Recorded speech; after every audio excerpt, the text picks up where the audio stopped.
Like getting a ping up the butt, it hurts me, and I don't find the pleasure in it.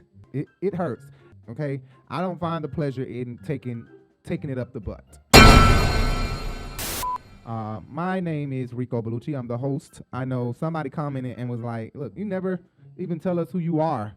If somebody was interested in working with you, then they definitely wouldn't know what to call you, because you don't put up a title for yourself. You don't say, "I'm your boy Rico Bellucci" no more. I used to, though. I used to say I'm your boy Rico Bellucci, but I'm your boy. I'm your boy, your girl, whatever you want to call me. Look, I take any pronoun. Now, don't get done in the butt, because I don't like getting done in the butt, because it hurts me. Like getting a ping up the butt. It hurts, and I don't find the pleasure in it.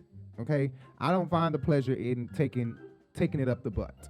Okay, so typically that's not me. Now, when I was younger, I ain't gonna say I didn't, and I ain't gonna say I did, but the boys that I've been with know what happened behind closed doors.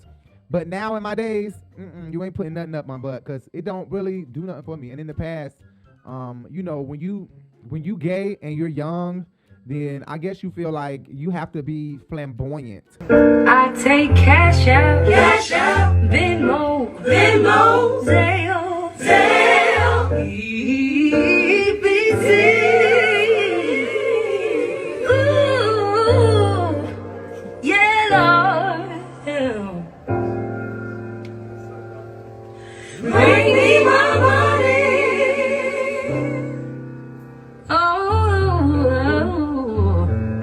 Run me my money. It's all about being flamboyant, over the top.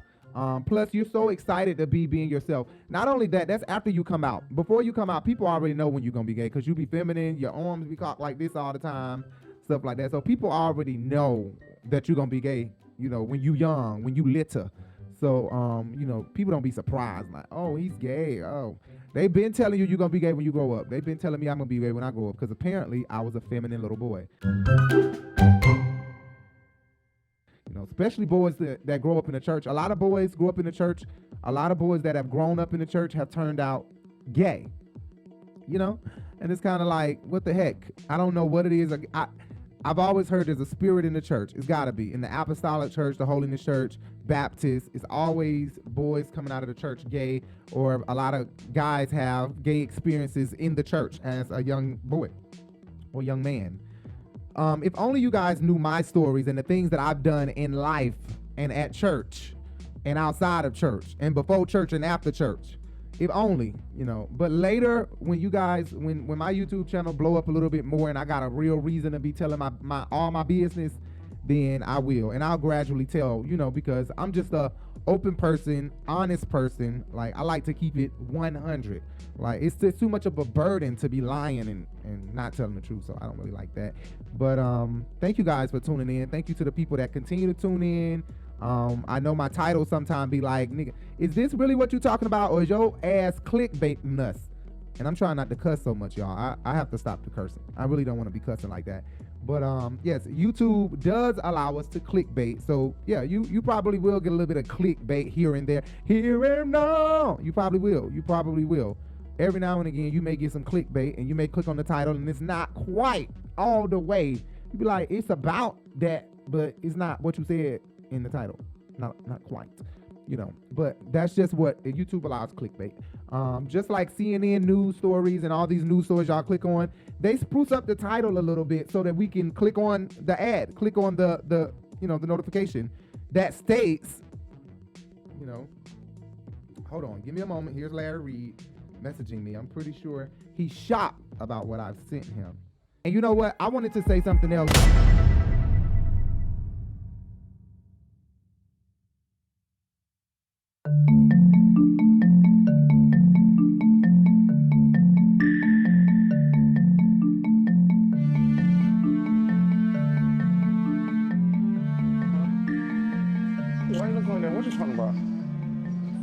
Anyway, got my legs out.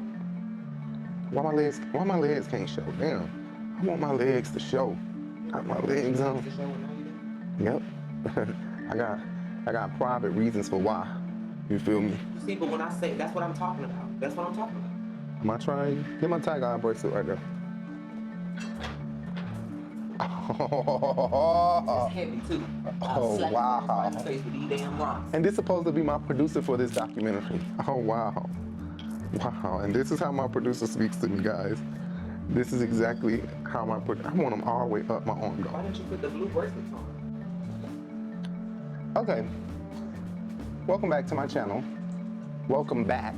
I mean, like, if we could do a compilation of how many times people have said welcome back to my channel on here, oh my God. Welcome back to my channel. Welcome back to my channel. Welcome back to my channel. Welcome back to my channel. Binging Bellucci, Justin and Jay's vlogs. I'm Justin, and she's Jay, but she's not here right now. This is my story time that I'm doing about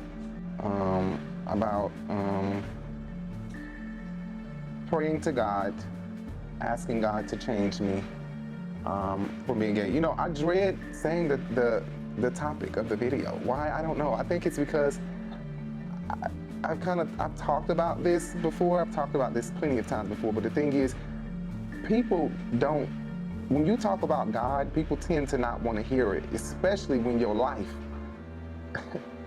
don't look like God. It's like, you can't tell me anything about God. Why is God even coming out of your mouth? Why is God even the title of this video? Why is God even in the middle of any of this? Because when I come to y'all channel, it's like party, turn up, fun, woo, bend that ass over, shake that ass for me.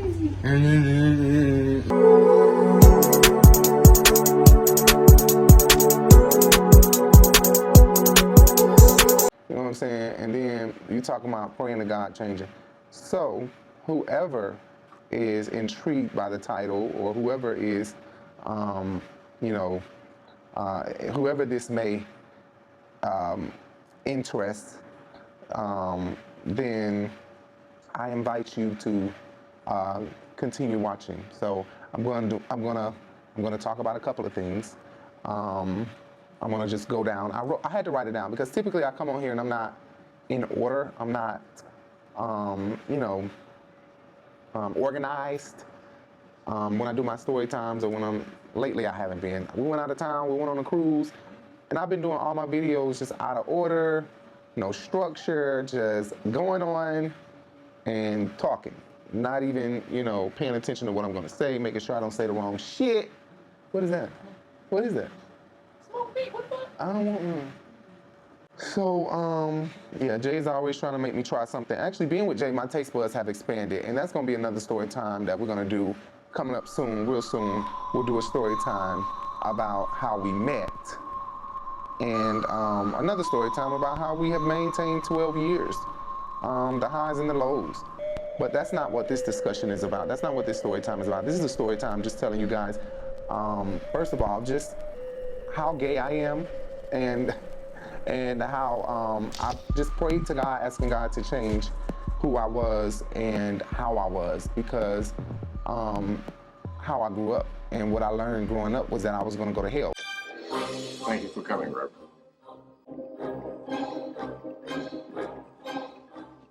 Leave this boy, devil man. Go now, Satan, take the serpent's voices with you. I command you to come out of this boy.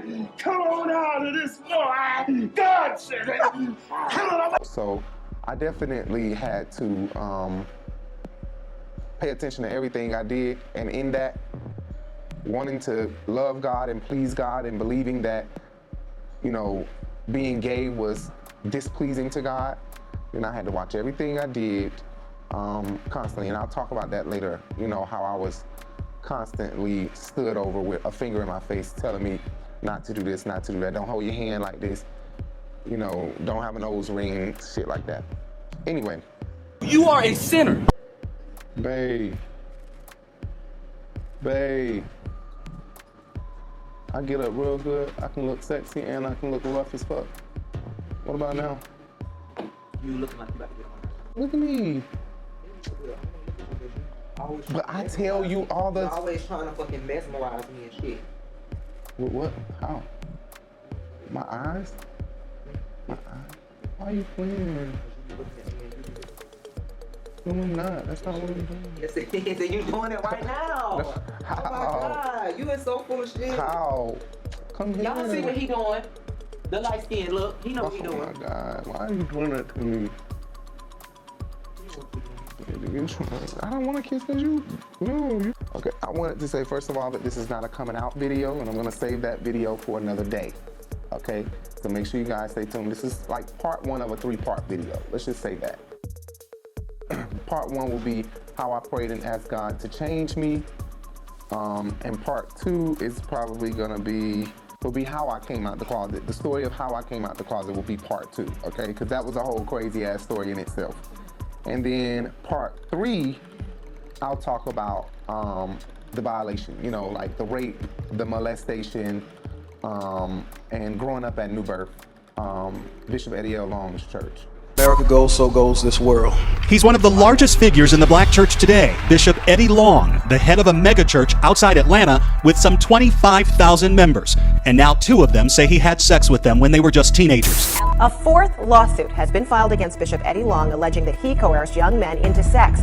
Long is expected. Long, the pastor of a nationally known megachurch in suburban Atlanta, says he is fighting the sex allegations. The pastor of an Atlanta area megachurch says that he will address a deepening sex scandal from the pulpit. 3 men have filed lawsuits claiming Long coerced them into sexual relationships. Long's attorney denies those allegations and dismisses these photos that have now emerged in the wake of the scandal. Well, the leader of one of the largest churches in the Southeast is denying allegations that he abused his power and seduced 2 young male members of his congregation into having a sexual relationship with him. Bishop Eddie Long of the New Birth Missionary Baptist Church outside Atlanta.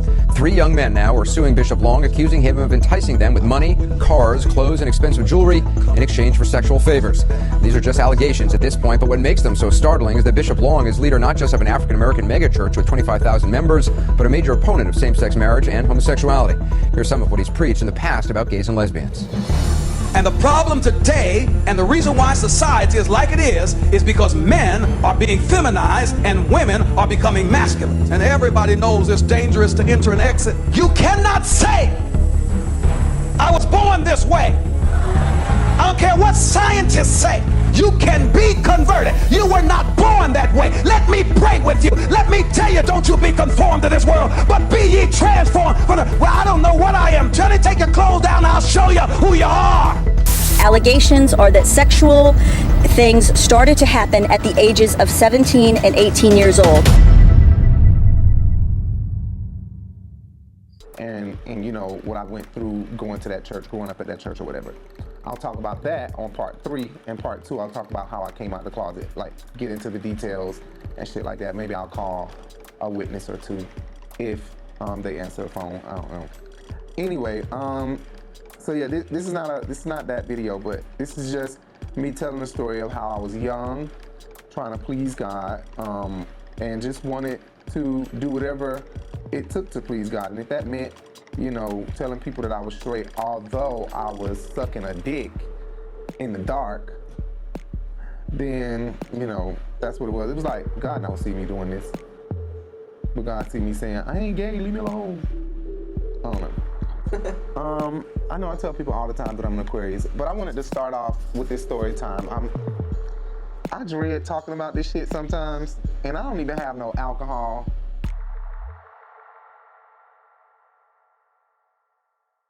Hi everybody, my name is Justin. Hi Justin. And I am gay. Ooh. That's what I'm supposed to say. Okay, cool. We knew that. Anyway, yeah, this is my story time about how I did not want to be gay. I didn't think it was right. I thought I was going to burn with the flesh replenishing and burn again and burn again and burn again and burn again and burn for eternity. No, I'm not judging you. What I'm saying is you're going to hell. So take that however you want to take that. I already know some people gonna come on here. Over the years, some Trumpers are gonna come on here and they're gonna be commenting crazy shit. You know what I'm saying? But you know what? No weapon formed against me shall prosper. Hey, EBB Ashando, EBB Ashanama. Seriously. EBBI Shunama. Glory to God. Hey, but I thank God. Under BBBI Shack. God, look on right now. Healing hands, touch and make whole. Under BBBI Shack. Look on every man, every woman, every boy, and every girl. Hey, EBBI Shundo. God, we came to praise you. We came to magnify your holy name. Hey, EBBI Shatta. Hey, EBBI Shunama. God, as this broadcast airs. Hey, EBBI Shundo.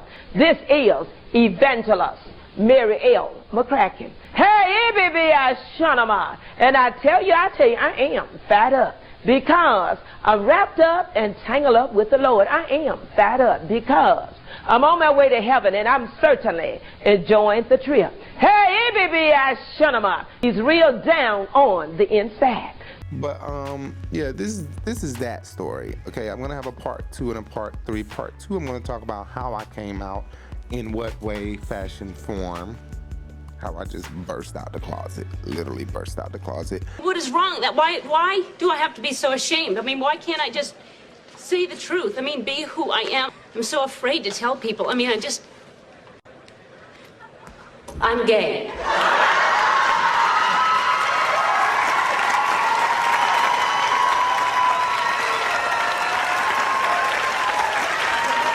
And in part 3, I'm going to talk about the violation that happened, the molestation, the rape, and I'll discuss that in that part.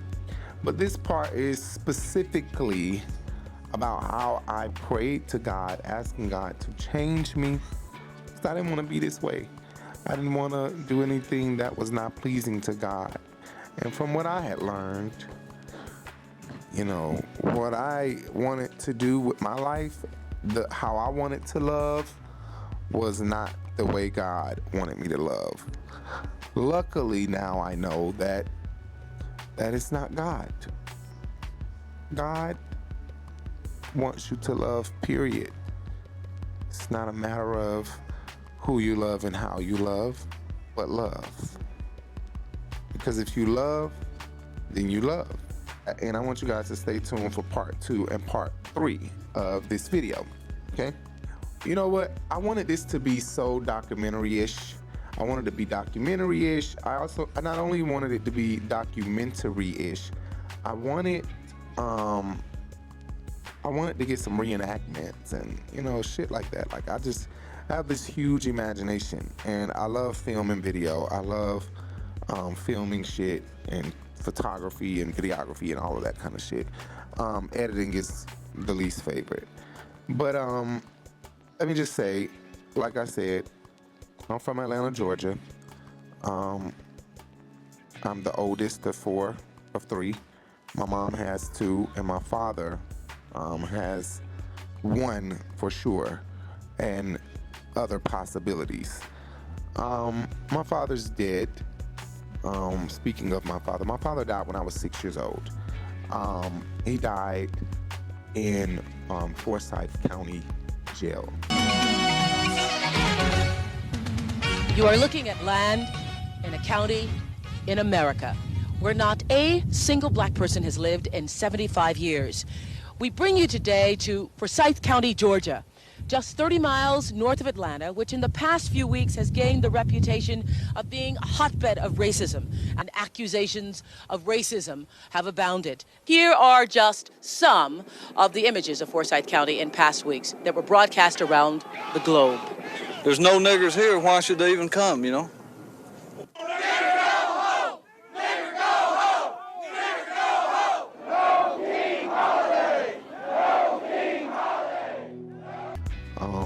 He was hung. I don't know. They say that he hung himself. They say that he got into a fight with the guards and was defiant. And in being defiant, they was just like, okay, we got something for you, boy.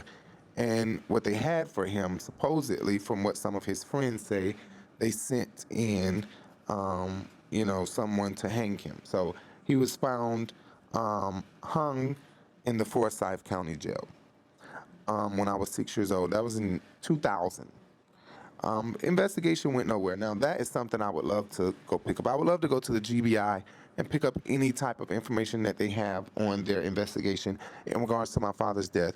Because as you know, if someone dies at a prison or jail in the United States, then the FBI of that state deals with the case, investigates the case. So the GBI, Georgia Bureau of Investigation, investigated that case, and because I was so young, I never got any information. And from what my grandmother says, they closed the case, but she doesn't really have an explanation for why they closed the case.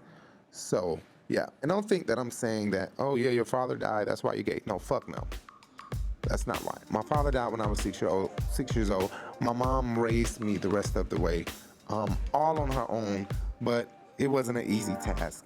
And I was gay when my father was alive. So get that in your brain if anybody is having that thought that, you know, I'm gay because I didn't have a father in my life. No, I was gay when I was younger than 6 years old. Okay, yes, I was, honestly. I've been liking boys. Never really been attracted to girls. I think I forced myself to be attracted to girls, so I had little girlfriends here and there in elementary school, Casey, Tiffany, Amber, Courtney, and I don't know who else, but Taylor. I think they were just me trying to force myself to be that way because that's what I thought, like I said, was pleasing to my mom, to my family, and especially to God. Speaking of that, being pleasing to God, people may be like, what do you mean pleasing God? I was not the typical child, okay? I wasn't the typical child that go outside, play with football, play with toys and all of that kind of stuff. When I was a kid, I was so into churchy stuff. I used to come home on Sundays and set up my mom's speaker. She had like this entertainment system, and 2 speakers about as tall as me would sit on both sides of the entertainment system, and I would pull one up to me like a podium, like it was a podium or something, and I would preach. And Bishop Long had these magazines, and in these magazines he would put his most prominent, his best sermon that he had last month in it, word for word. And I would go home, I would love getting those. So once a month, and maybe not even once a month, but once a month I would have a new sermon. And I would set up the teddy bears, Jakias, my little sister, stuffed animals all over the couch, and get the vacuum cleaner, the hose to the vacuum cleaner, the one that detaches, you know, that hooks on, the long one, and put the cord up through it to make it seem like I had a long cord, until Bishop Long upgraded and I didn't have to do that anymore. And I would preach into that. And I would literally preach the whole sermon mimicking Bishop Long, and that's what I would be doing in the house. If I wasn't doing that, once my grandmother got me a karaoke, I would be in there recording on top of blank disc CDs, recording myself singing with Karen Clark Sheard or Tone. Those were my number one artists growing up. Tone and Karen Clark Sheard are the Clark sisters. And I would just sit in the house playing them over and over and over, okay? Now, I wasn't really a big Bible reader, but I always watched church stuff. Like, I always watch video gospel, Bobby Jones gospel, all of that on Sundays. I always call myself, if you will, preaching to somebody, prophesying to somebody. I ain't even know what I was doing, but that's what I call myself doing. And people would tell me all the time, call me Little Preacher, Little Kirk Franklin.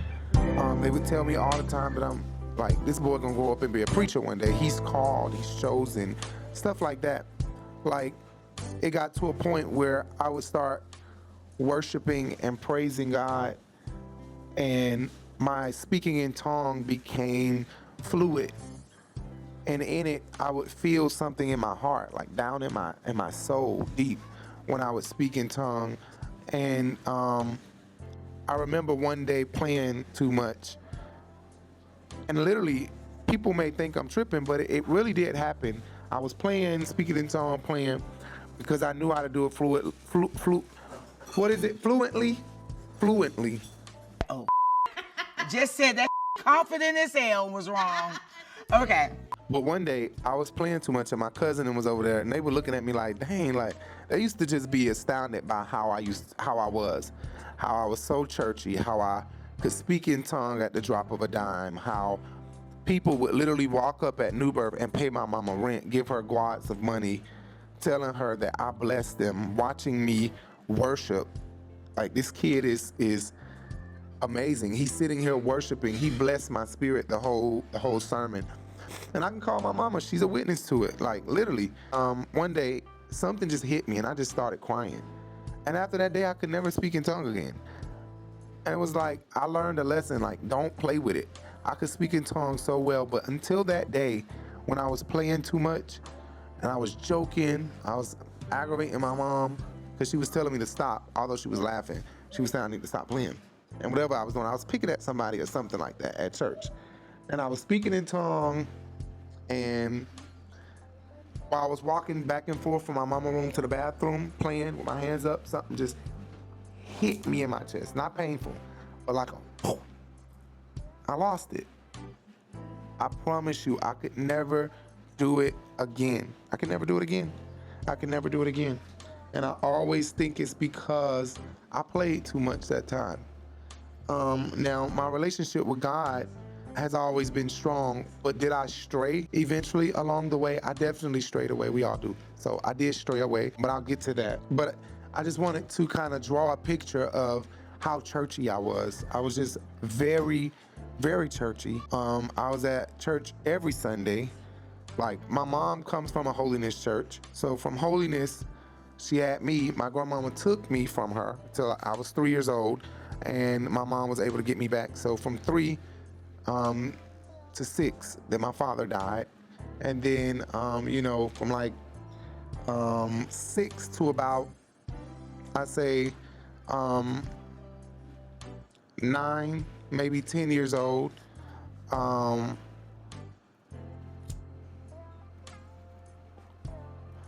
either died 10, 11. I really can't think of the age I was when I was violated. I want to say violated because I don't want to use the word R-A-P-E too much, and I don't want to say and I don't want to use the word molest, too much. But so I'll say violated.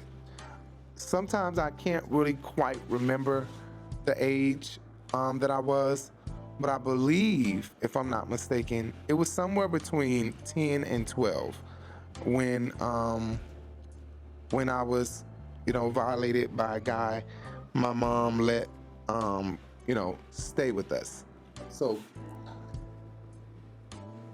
Richard, make sure I blank out that name, Richard.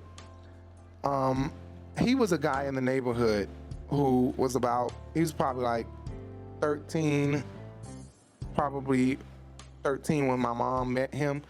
And he was probably like 16, 17, maybe 18 when he did what he did to me. But I remember a time where I never told my mom what happened to me, so she never knew. Imagine, like, put yourself in my mom's shoes. She doesn't know, and this guy is still around the neighborhood. I see him all the time, never discuss it. One day I go down the steps, and he's standing at the bottom of the steps, and I say, I just got this. He was picking at us. He was picking at me, saying I was a fag or whatever.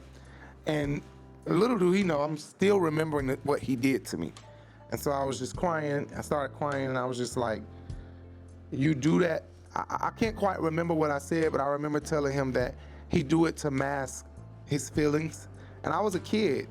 And I remember telling him I was probably like 14, probably 14, 13 maybe. So he did this probably when I was 10, because I remember this was years later. And I remember telling him, he really a church boy. He's supposed to be in church, da-da-da-da-da. And he was just hush mouth. He couldn't believe that he was picking at me, and I argued back with him with, you know, tears, and just telling him that he dead ass wrong, and that he really a church boy trying to play cool for these guys. But I still never said to my mama what, you know, I was crying about or what I was really pissed off about until years later, when I got in middle school, like 7th or 8th grade is when I told my mama, right? So I'll talk about that though in part 3, you know, how I was raped or whatever, how I was violated or whatever, okay? Hold on. I don't know. Why this?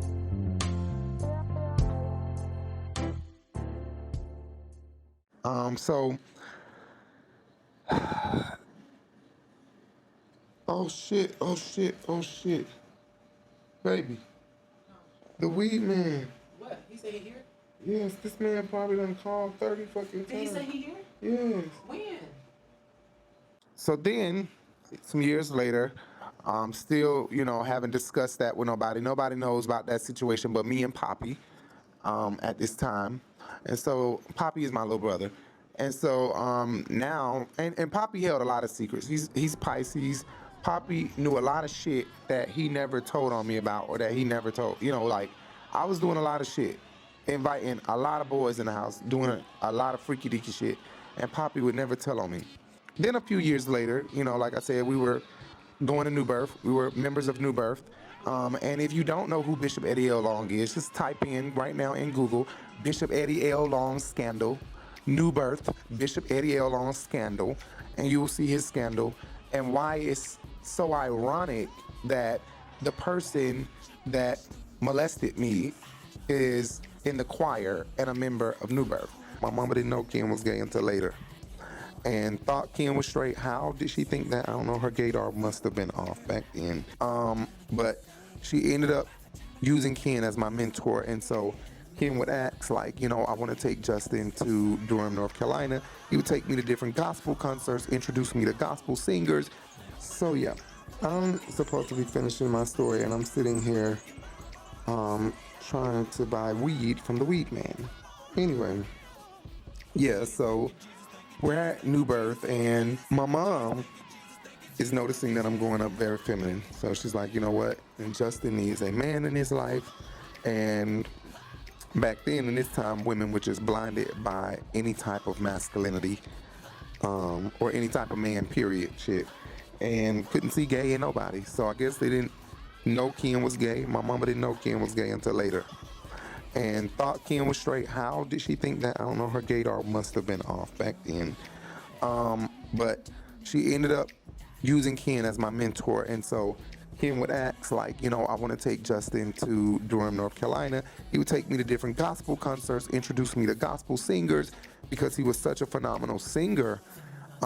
He was doing background singing and voice arranging and all of that with different artists in the gospel industry.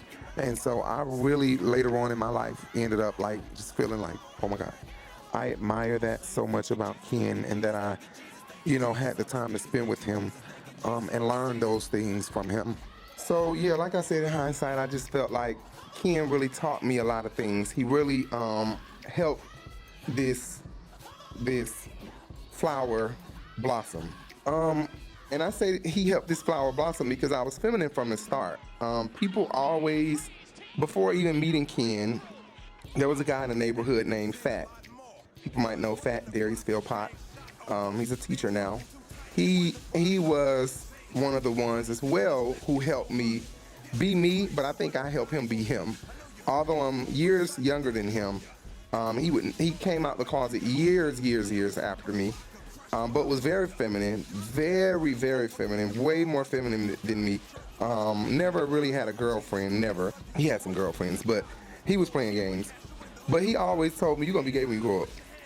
And you, little do you know, you're gonna be gay when you grow up. Watch, with your little gay ass. He used to tell me all the time, I'm gonna be gay when I grow up. And I used to yell at him and scream and be like, I'm not gonna be gay. He used to pull my ear, pull my hair, just really pick at me and just playfully taunt me. But I knew that it was something deeper with that, which he explained to me later. But I've always been feminine. I've always been very girly. And also, along with it, had a very old spirit, an old preacher church spirit, an old soul. They used to call me Lil Kirk Franklin. Going on back in the church. So I think that.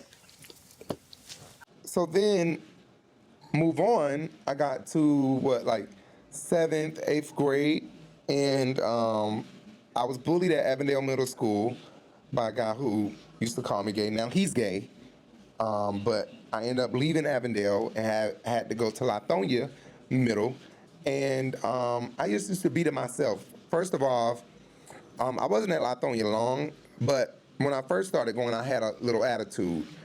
And the attitude would never subside because I had to do what caused the attitude every day, which was travel from Scottsdale to Lithonia on MARTA because I didn't want to be on a short bus. And the reason why I was on a short bus is because I was pulled away out of my district to go to a whole nother zone school because of the situation, how bad I was bullied, and that the teachers, the boys who were bullying me ended up telling on the teacher that set them up to do it, which I knew all along because he would be standing there and they would jump on me and then he would tell them somebody's coming and then they would get off me. And so then I would be pissed.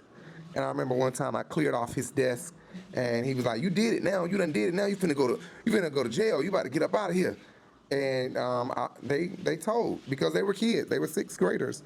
So by the time I got to 7th grade, I was at Lithonia, and this teacher was like, Mr. Daniels, I want you to stay back. I don't want you to go. This is probably my 2nd week here in school, 2nd week of school. I was already at the annex, and so while I was at the annex, they moved me out of Avondale at the same time as moving this teacher, because they didn't want to move the students because the teacher set the students up to do it. So they couldn't move the students, but they can move me so that I don't be around those students.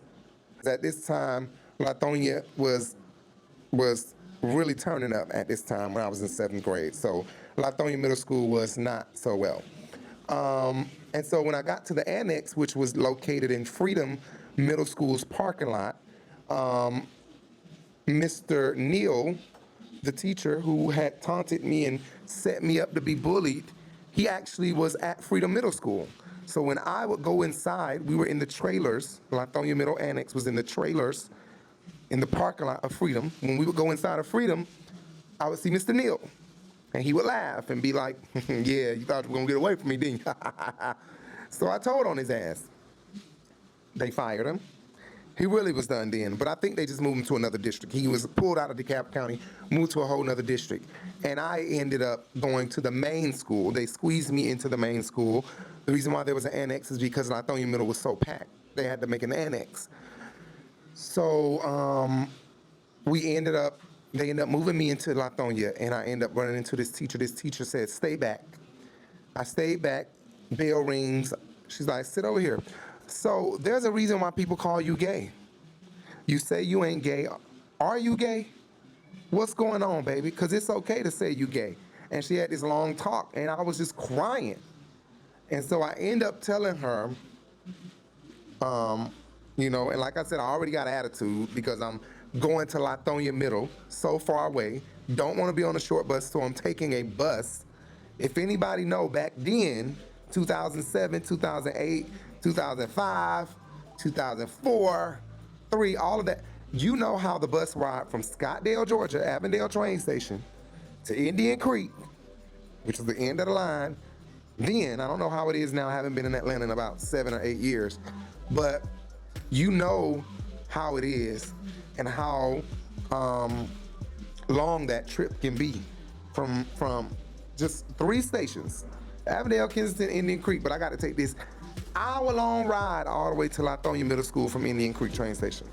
It's not a short bus ride, especially when the bus is packed and gotta stop at every other bus stop. Jesus. So, anyway, she ends up getting it out of me. I end up just spilling all my beans to her, letting her know that I was molested, I was raped, who it was by, and she said, baby, we got to call your mama right now. We got to call your mama, we got to tell her this right now. So they called my mom, she called my mom, and my mama come up to the school in a hot minute. I'm talking about my mama got to Lithonia Middle in no time. Okay, so I stayed with this teacher all day. She told all my other teachers where I was. I can't remember this lady's name for the life of me. I wish I could. I do not remember. I would have to go back to Lithonia, figure out what my schedule was, and see what this lady's name is, because she is the one that prompted my just, you know, I don't know how, like, she prompted this uncovering for me that was really holding me down big time. So I was able to express that, and when mama got there, my mom was just shocked. She was just like, why the hell didn't you tell me? So she's telling the lady who Ken is, who Richard is, and she's pissed. So we walk into the bus stop. She like, oh, he going to jail. He going to fuck the jail. He going to jail. So she pissed. She's livid. She's livid. And she called my granny. She calling people. She calling detectives. She took me immediately to a detective's office in Decatur, downtown Decatur, by Decatur train station. I literally dropped my books off, my book bag and stuff off at home. She let me change my shoes and shit, and we went straight to Decatur. We got something to eat, went straight to Decatur train station, and went to a detective's office for crimes against children. They ended up, you know, talking to me, doing a forensics on me, which it wouldn't have been nothing because it was so old, which it wasn't nothing because it was so old. But my mom was just pissed. She was really pissed. So I'm gonna wait to part 3, and I'll explain what happens when I go to the, you know, Decatur Center for Children, where they, you know, do the forensics and stuff, and where they question me with the camera, and they talk to me about all this stuff. So you guys will see what happens with Richard, and, you know, how he ended up in prison, why he ended up in prison for multiple reasons, and Ken, what happened with Ken. I'll explain all of that in part 3. Okay, so like I said, Ken introduced me to Tone. Ken introduced me more and more to Karen Clark Sheard, and I really credit him for that. And in that, it just, my relationship grew stronger and stronger, more and more with God, where I just wanted to please him. It was already in me. I have a long line of theologians and preachers and all of that. I went through my ancestry. That'll be another vlog that I'll do. I have a lot of theologians in my family, but I credit my worship and my love for Christ and my wanting to be right. You know, like if the Bible is true when it says you're gonna go to, you know, being gay is an abomination, not you're gonna go to hell, but being gay is an abomination, then I definitely don't want to do anything else. So let that be what my sin is. So I always just wanted that, and it's weird, but I've always just wanted that to be my only sin. That I couldn't help. Like I you know, there was a time where I was on probation and I prayed to God I didn't want to smoke weed, and I asked God to take the taste out of my mouth, and he did. I would go down Lex's them house, my friends and everybody, and I would gag, and Lex's wouldn't know why I was gagging now every time they smoke a blunt. I came home and told my mama, and she was really shocked. She was like, that's because you don't need to be doing it. You don't need to be doing it.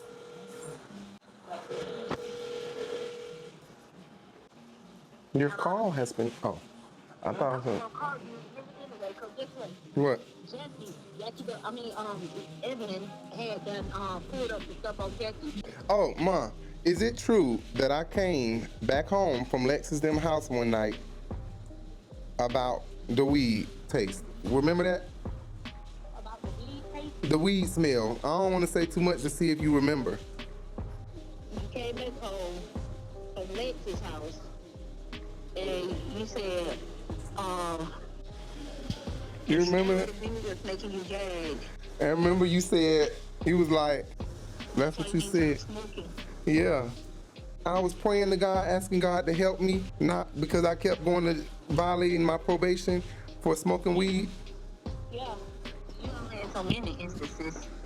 The smell of the weed was making me gag, and Lexus then was looking at me crazy and asking me what was wrong with me because I kept gagging. Then I came home one night and I told you when I came in the house, I was like, Mom, for some reason I just cannot smell it. The taste of the weed, I was down there at their house just gagging. And I remember you said, he was like, that's why you need to stop doing it then. You need to stop. I remember asking God, God, help me, please, please. The weed smell like the weed taste away from you? Yes. Taking that lit them house? Yeah, and I asked God, take that weed smell away from me. I came back home like, Ma, I can't do it. I can't. It was just, the smell was making me gag. It was just making me gag. But let me call you back, all right? I gotta finish my video. Anyway, yeah, so my mama takes so many pills, she had like she be forgetting shit, but no, for real. But Cutting it out. I was just like, God, please help me, like, not have this taste. And God really did, he helped me. So I just want to, like I said, draw the picture for how I am when it comes down to being so churchy, if you will. You know, people might call it churchy. But I just, over time, always wanted just a close relationship with God. I've been with Jay for 12 years. Jay is my witness that I am very into God. Like, I listen to gospel music all day, every day.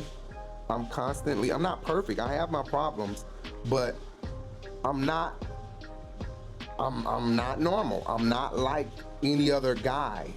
You know what I'm saying? Like, I literally, like, I can't talk about God too much before I start boo-hooing because my relationship with him is just so deep.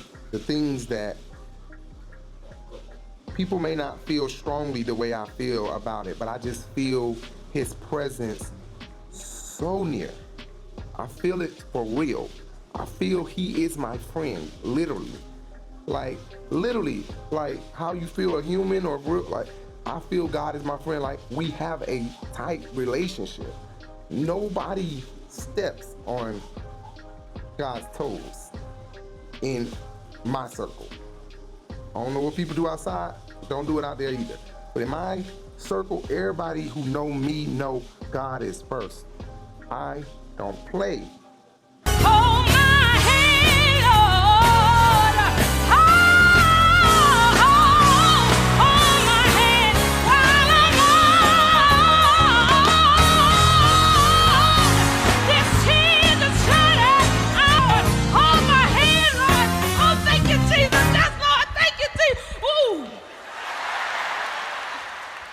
What did I tell you about that God stuff? You do it on your own time. I told you she was gonna get you, Big Red. I know that. But yeah, I became so obsessed with B. Slade. Let me say this. I became so obsessed with B. Slade at some point. I was writing his name all over my work, and I still have it. Right, Jay? Don't I still have some of my schoolwork in there? Huh? Don't I still have some of my schoolwork in there? Yes, God. And what's all over it? Fucking quarter, tone. They don't hear you. Tone. Everywhere, all over my paper. Jay looking at my work like, first of all, you're a fucking hoarder. Why do you still have all this work? Secondly, why the fuck does it say Tone everywhere? Okay, yeah, I kept all of my schoolwork. I still hold on to my schoolwork. I don't know why. I am a hoarder. I have projects and shit I got projects and shit with glue still on it, under the bed, magazines cut out and shit, yes. That I held on to. But I have fond memories, okay? Fond memories. But just if you don't know who B Slade / Tone is, you do your homework. Go look up Tone.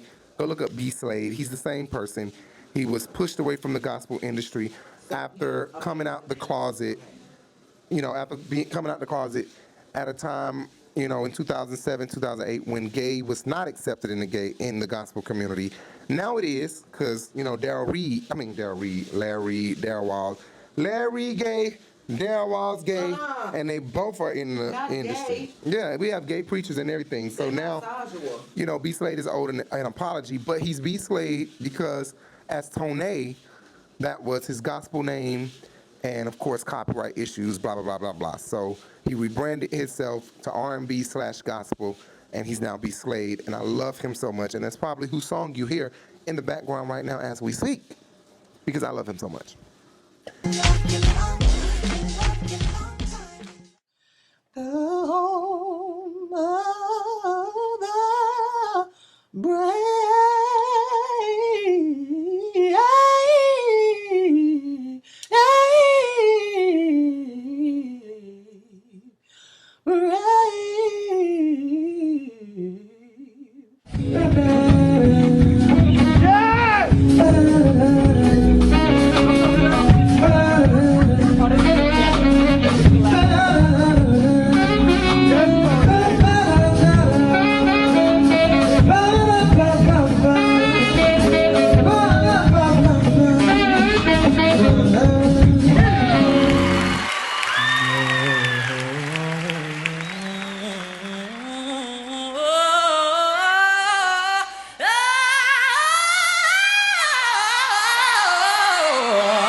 They're gonna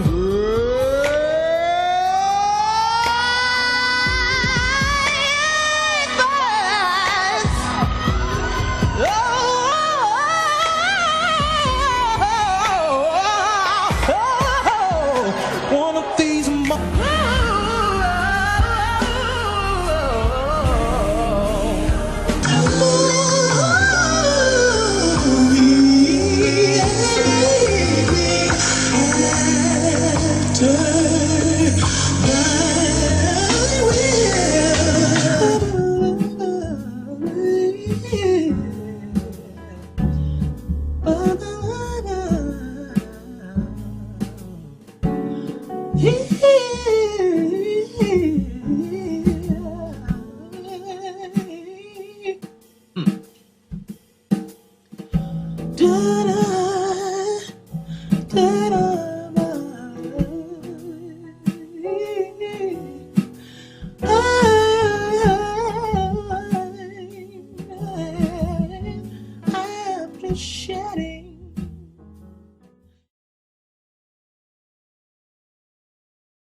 But yeah, I was really obsessed with him.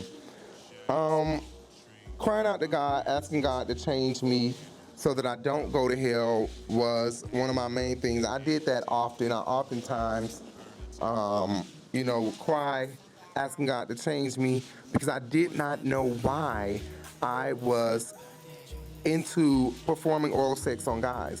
Why I was into eating a guy's ass. Why I was into tongue kissing a guy. Why was I into sword fighting with a guy?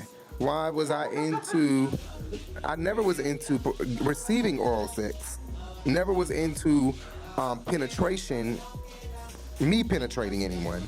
But there was times where, I was penetrated. And I think being young and gay You feel like you being young and gay when you first come into it, everybody. And so, yeah, when you get older, you end up finding yourself and it smooths out. It smooths out. You have rough edges in the beginning and it ends up smoothing out to a point where you find out whether you're trans, whether you are masculine gay, top, bottom, versatile, whatever. And you don't have a mic. And this is not your story time. I'm just saying. The hell, I don't understand. Everybody got a booty hole. So how is it that gay men is supposed to just, everybody's supposed to get done in a booty hole when girls got booties too? What's that? Girl, that's a booty hole. Not a hole, Keisha. A valve. Yeah, so I just used to cry out to God. And then you know what else used to help me in my cry out to God? People constantly with their fingers in my face telling me that I need to change, that I don't need to be this way, that I'm gonna go to hell. One person, Mark Patterson, I don't know if you guys know Mark Patterson. Anybody watching might know a guy named Mark Patterson. He was very feminine. He now has a wife and a child. I don't know if his mom forced him to change too, but I imagine she did. He's still feminine and he still gives me that he thinks about being free and having sex with a guy. I don't think he really wants to be with a woman, but his mom, Sister Shirley Patterson, and his wife, Mark Patterson, and son, Mark Patterson Jr., or the third, or whatever his name was, Sister Shirley Patterson, she used to have her finger in my face telling me that I need to change, that I need to take this nose ring out my nose. When I come back to church next Sunday, you better not have that nose ring, the lip ring. You better not have that lip ring, right. You better not have that lip ring in your lip. You better take it out because that's gay. That's a part of that sinful homosexual lifestyle and all that.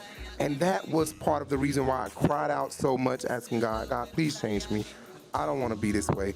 Because people that I admired, people that I really looked up to seemed to be pushing this idea that I was going to go to hell, that I was living a life that was not pleasing to God, although I probably was having sex and just being off the chain, but they were telling me don't love who I want to love. That's what they were telling me. They didn't know I was, sucking some of my dick in my mama's closet yesterday on Saturday when she was gone at Walmart.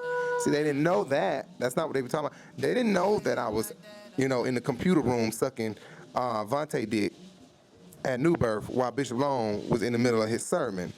And See, that's not what they were talking about.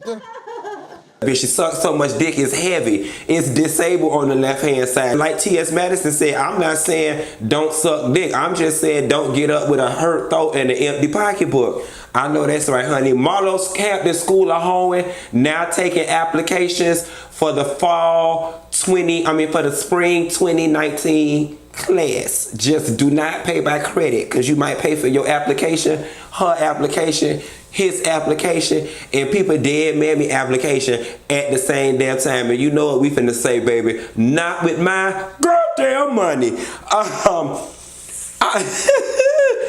But she was saying don't be gay. Don't be gay, don't love a man. You don't sleep with a man. That's sinful. And that is what aided and helped. Even my mama always telling me that it was wrong, reading Revelations, trying to drill in our head that we don't want to go to hell. And that's a part of going to the Holiness Church. Anybody know anything about the Holiness Church? Do your research if you don't. They can't wear pants. Ladies have to wear dresses. Ladies have to wear their hair down. I don't think it can be a certain length, or they can't wear earrings and all this shit. It's a lot of stipulations. They used to kiss the preacher in the mouth, and that's a whole nother story for another day. All the ladies did kiss the preacher in the mouth.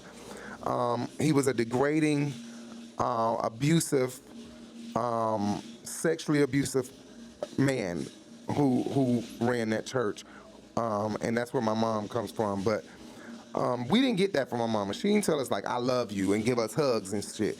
She always felt like I'm gonna hug you sideways because I don't want my breast on your chest. Like she hugged people like that. She always touchy like that and just real funny like that. I'm confused.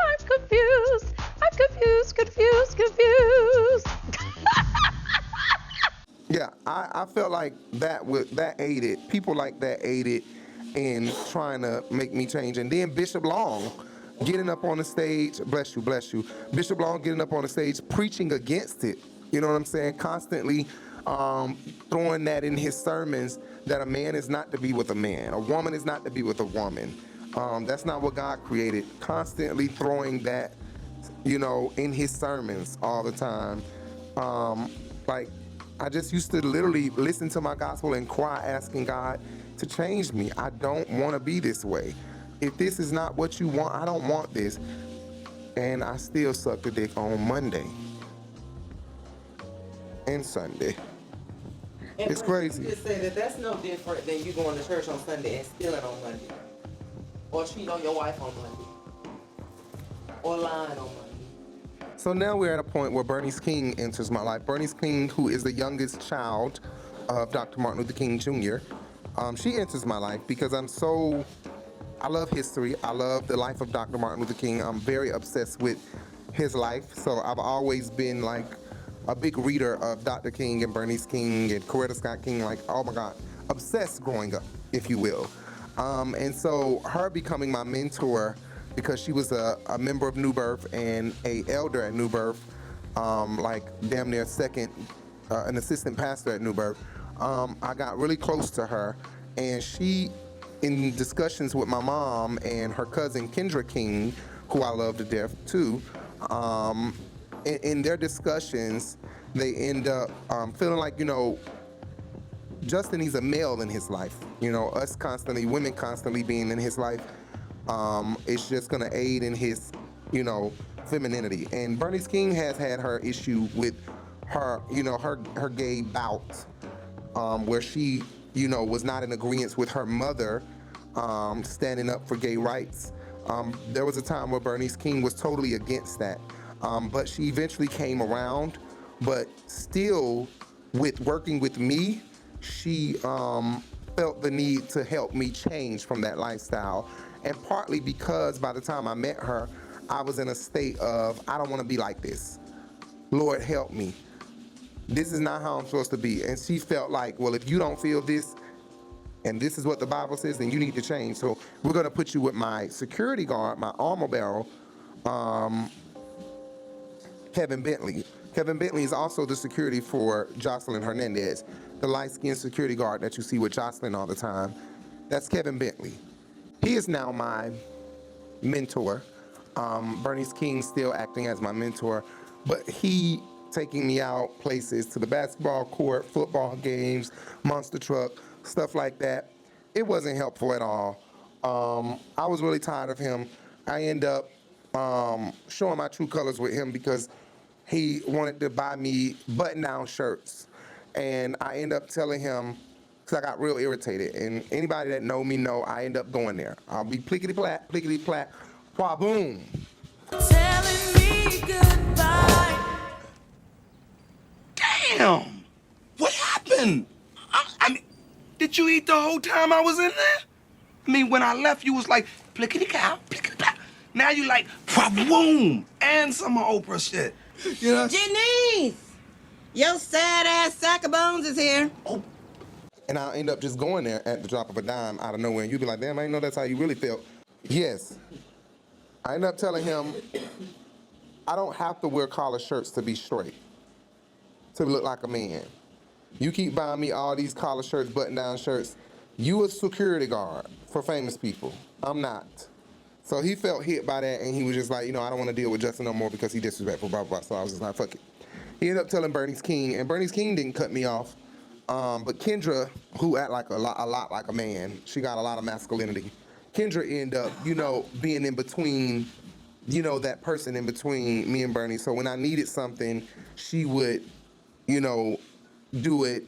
And still, I would still speak to Bernice, talk to Bernice, da-da-da-da-da. But because she was the CEO of the King Center, her mother was dying. Okay, her mother was dying. She had a lot going on. So Kendra was there at New Birth a lot when Bernice left to go to Mexico with her mom, when her mom died at hospice or at hospital or whatever. So then I become rebellious and uncontrollable, my mom says, and I end up, becoming just real disrespectful and just not caring. Start smoking weed, not caring, end up getting on probation, committed to the state because probation wasn't working. Committed to the state is a higher level of probation. So end up being canceled from probation because they were just like, okay, it's not working. Committed to the state. And the judge was tired. She was just like, okay, committed to the state with the ankle monitor. And so I ended up with an ankle monitor for a few months. Went from school to school, ended up at DeKalb Alternative School. If you look up DeKalb Alternative is like a boot camp. They got the whole major pain set up outside. The wall, the rope, the rain showers and everything. Tomorrow, ladies, we gonna start the hard stuff. The hard stuff? That bullet just turned. You'll get no sympathy from me. You want sympathy? Look in the dictionary between shit and syphilis. That's where you'll find my sympathy. Come on, guys. What are you, crazy? It's just a dummy grenade.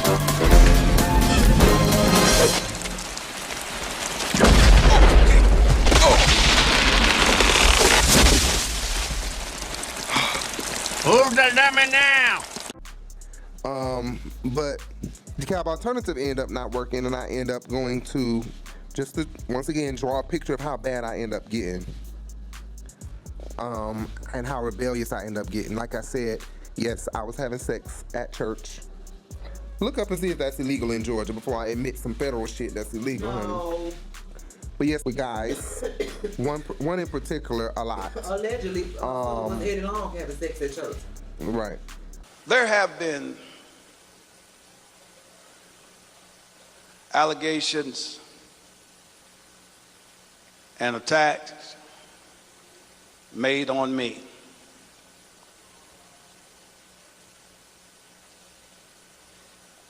I have never in my life portrayed myself as a perfect man.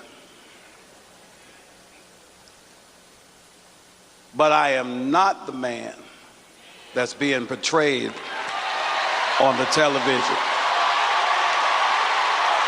That's not me. That is not me. By the counsel of my lawyers, they have not advised me not to try this case in the media. I am not going to try this case in the media. It will be tried in the court of justice and dealt with in the court of justice. And please understand, because that's the only place I think I'll get justice, but being in the hands of God. Please hear this. Please hear this.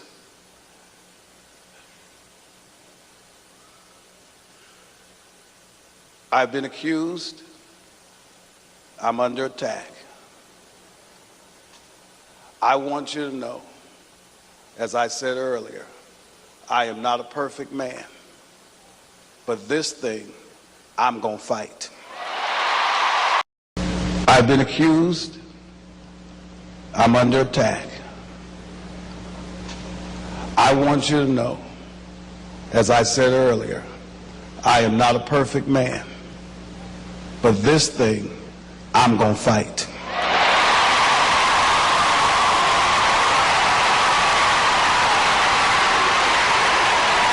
And I want you to know one other thing.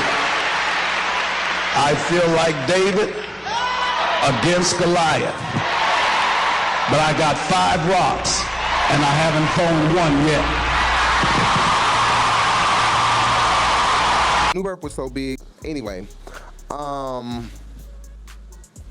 yeah, I just got really bad to a point where, you know, like I said, I was on probation. Probation wasn't working. I ended up getting committed to the state. And committed to the state, you know, I was in juvenile, Panthersville. If you guys know anything, DeKalb RYOC, what is it? DeKalb RYOC or whatever. But I've been there a few times, and DeKalb Alternative wasn't working, so they end up putting me at Eaglewoods Academy, Eaglewood Psycho Ed Academy. And you can go look this up. Yes, I went to a Psycho Ed Academy because I was really getting off the chain. They felt like I needed to go to a school with psychos, and I was literally looking like the most decent person there. I bet I got my shit together then. Yes, I did. Once I went to once I went to Eaglewood's Psycho Ed Academy, I really, you know, kind of got my head okay. but still was committed to the state, still smoking weed, which was my main offense. Smoking weed, being out late, and just partying all the time, using a fake ID, going into clubs, adult clubs often. And that was the main issue why I kept violating my probation, especially keep smoking weed and not stopping. Like, yeah, oh, let me explain. In my rebelliousness, I came out. So I ended up coming out the closet one day, and I'll explain that, like I said, in part 2 of this video, about how I came out the closet. But I just was real rebellious, and it just got really off the chain. My mom is resenting me. She's mistreating me. She's disowning me. She's a Leo, so she's doing spiteful little shit. She is doing spiteful shit because I'm being disrespectful, but also because I'm just living in this life of rebelliousness and being gay and not caring that I'm gay, open, being, just showing who I truly am. You know, polishing my nails, wearing certain clothes, wearing eyeliner, wearing lipstick, you know, just not caring. It was really irritating her that I was just out and being free and not caring. Nonchalant and rebellious. She hated it. So she's resenting me, she's disowning me, she's mistreating me. Her friends are witness to this. They say it to this day that, bless you, about how bad my mom treated me.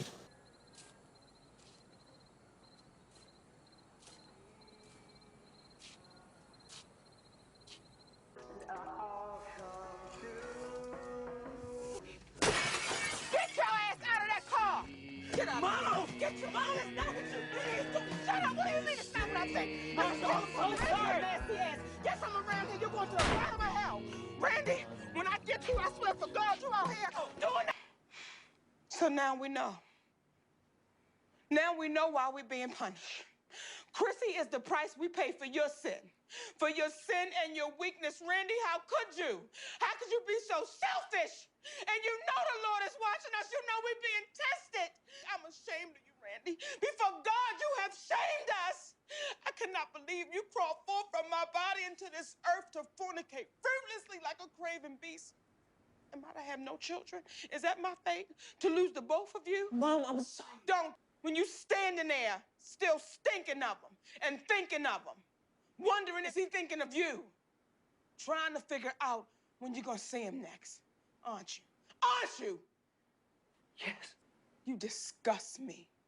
She ended up putting me in programs, and the program one of the main programs that was very helpful to me was West Care Boggs Academy, which she didn't put me in it. Being committed to the state and going to juvenile was not working for me. So, not that it wasn't working, but that, you know, I just kept smoking weed. I kept smoking weed, skipping school, still. So they moved me out of Atlanta down to the country to Keysville, Georgia, near Augusta, basically Augusta, and to this huge land, bunch of dorms, abandoned school that they gutted out to be this, if you will, I guess, a rehab for teenagers.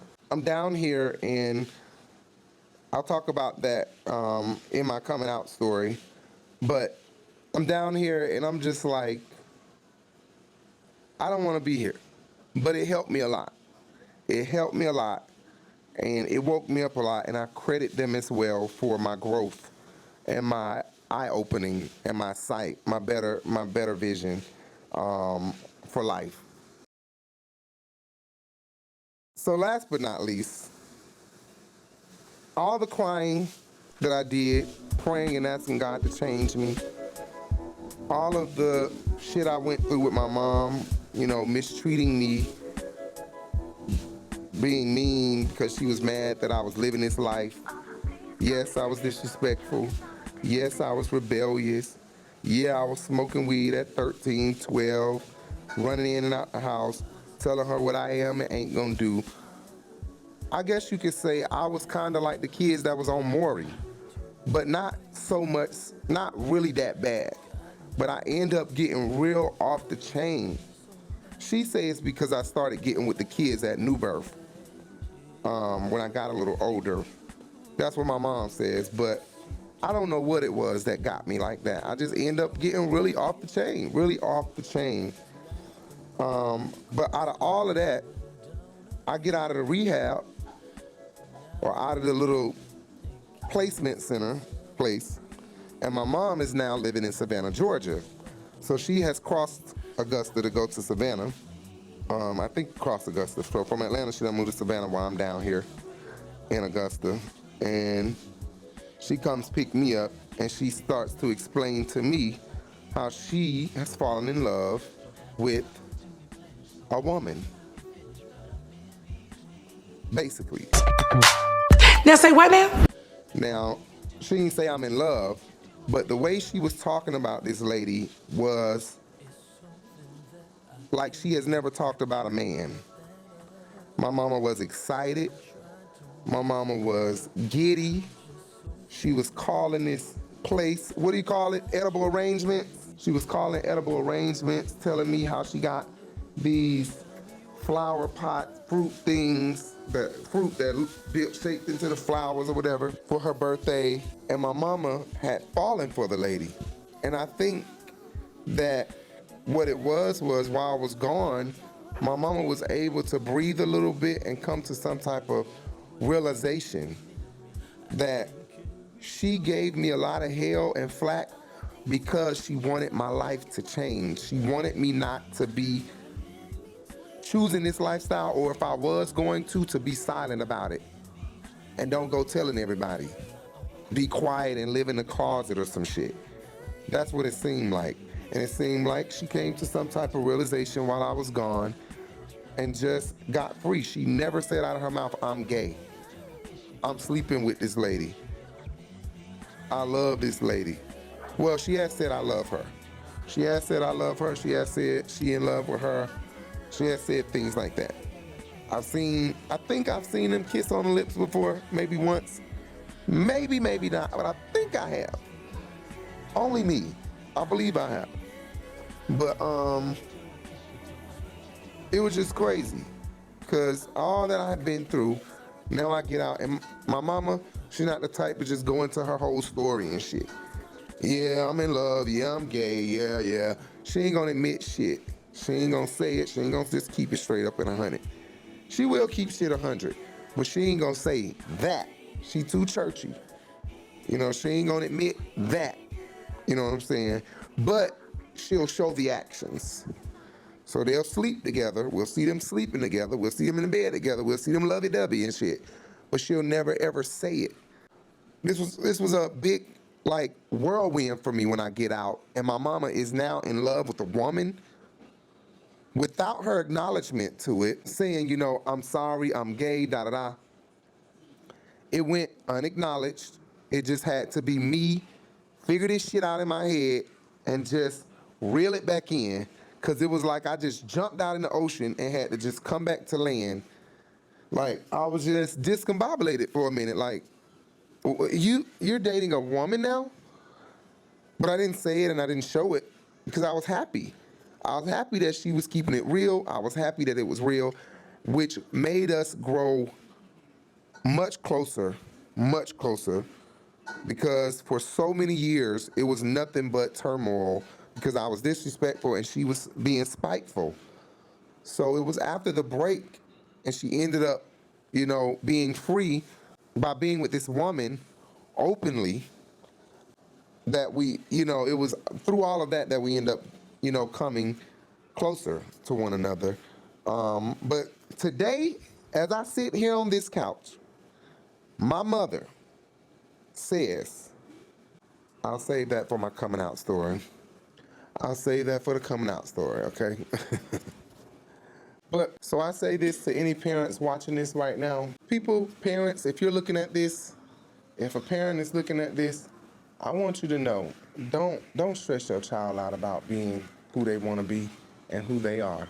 Please don't stress out your child, your daughter. And it's really more accepted in girls than it is boys. Why? I don't know. That's not fair, but it's just how it is. See two girls having sex, but they can't stand two. It's a shame. It's a shame. But Please don't find yourself rolling your eyes like you get on my nerve, you ain't no damn girl. That's hateful. That's mean. Please find it in yourself to understand that your child was born this way. That your child was born this way. And that they are not going to go to hell for being born this way. God did not put them here to sit here and fight this struggle or to go sleep with a woman and make her believe I'm in love with you, but every time I see a man's penis print, I'm looking when he walk by. Men who are down low can fuck pussy all day, but they like booty hole and dick. They want to fuck that asshole and jack that dick off at the same time. They want to suck it while they fucking the booty. When you see these masculine men, some of them like their anus played in. And you would be surprised why they can't truly be them. Why they can't say, I like both. I would love to fuck her in her pussy while this man fucking me up in my ass. Because people won't allow them to be them. People won't allow you to just be you without giggling, laughing, kikiing about it. Let your child be your child. You don't know.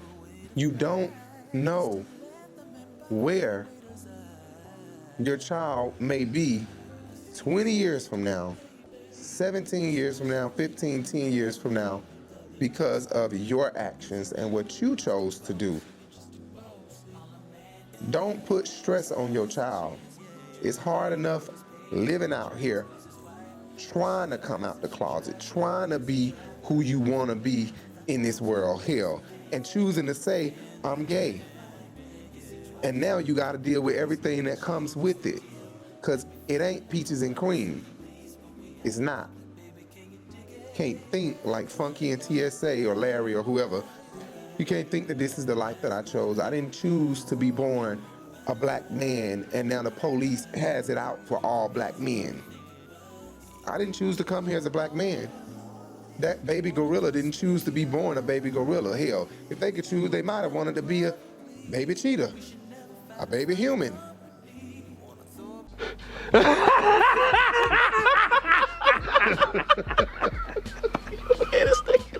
Like, I'm just saying, like, you can't choose how you're born, and you can't believe everything that's in the Bible. You gotta have a relationship with God, and in your relationship with God, God will lead you in the right direction. He will not leave you blind. You'll find yourself loving everybody. Now you ain't got no problems with the gay, and now he done led you to read up more on the word abomination. He done led you to read up more on the Bible saying that homosexuality is an abomination, and now you done found yourself down this rabbit hole that, oh snap, it's not what I thought it was. It may be an abomination, but that doesn't mean they're going to hell. Or abomination means this back in that time and not this. We've changed it to this. We've made it this. This person put that in the Bible. This person put that. Like, people, wake up. Whoever, people are waking up. But if you being left behind, I feel bad for you. Wake up. Google and ChatGPT is one click away. Type your question into Google. Type your question into ChatGPT and see if they can give you the answer. Type it in. Seriously, people are born this way. It's hard for you to believe. I don't know what to tell you. Believe it. That's all I can say. Believe it. Stay tuned for part 2 of this video. Part 3 of this video. Coming really soon. Okay, guys? Make sure you hit that subscribe button. Make sure you hit that bell. And make sure you follow us everywhere. Rico Bellucci, Jay Bellucci, and you can follow our blog at The Urban Binge, and you can subscribe to our blog channel, The Urban Binge. So search The Urban Binge on YouTube, The Urban Binge on Twitter, The Urban Binge everywhere. TikTok, everywhere, The Urban Binge. Facebook, THEE, The Urban Binge. But you can just search us up. Oh yeah, follow us, subscribe, hit that subscribe button, subscribe to our blog channel. All right, y'all, I'm out.